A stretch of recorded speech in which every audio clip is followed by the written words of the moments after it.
গুলশান থানায় ঢুকতেই রাস্তার পাশে দীর্ঘদিন ধরে রহস্যজনকভাবে পড়ে থাকা গাড়ি নিয়ে জল্পনা কল্পনার শেষ নেই। গাঢ় নীল রঙের Toyota Pajero land cruiser V8 ZX মডেলের এই ব্র্যান্ড নিউ গাড়িটি দীর্ঘদিন পরিত্যক্ত অবস্থায়। ধুলোর আচ্ছাদনে বদলে গেছে আসল চেহারা। প্রায় 4.5 কোটি টাকার বিলাসবহুল এই গাড়িটি খোলা রাস্তায় পড়ে থাকতে দেখে স্থানীয়দের মনে নানা রহস্য জন্ম নেয়। তবে গাড়ির মালিককে খুঁজতেই বেরিয়ে এলো চাঞ্চল্যকর নাম।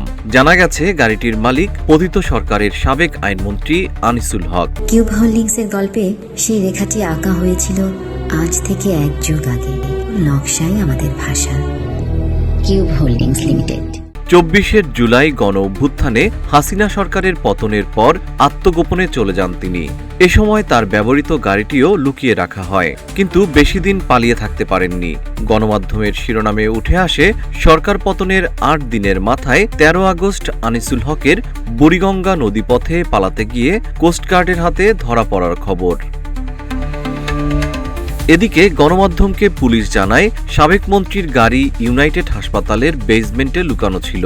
গাড়ির মালিকানা যাচাইয়ের জন্য BRTA-তে চিঠি দিলে জবাবে পুলিশকে জানানো হয় গাড়িটি 2022 সালের 4 অক্টোবর আনিসুল হকের নামে রেজিস্ট্রেশন করা। 2026 সালের 31 ডিসেম্বর পর্যন্ত এই রেজিস্ট্রেশনের বৈধতা রয়েছে।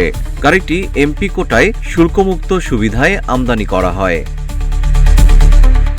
পরিত্যক্ত বিলাসবহুল গাড়িটি উদ্ধারের পর পুলিশ আদালতে আবেদন করে বলেন, জব্দকৃত গাড়িটি থানার কাজে ব্যবহার করতে পারলে পুলিশের নিয়মিত কার্যক্রমের গতি বাড়বে এবং গাড়িটিও সচল থাকবে।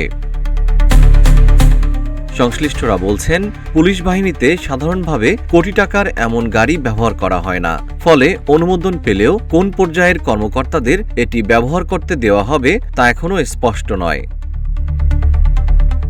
JM শিহাব, রূপালী বাংলাদেশ।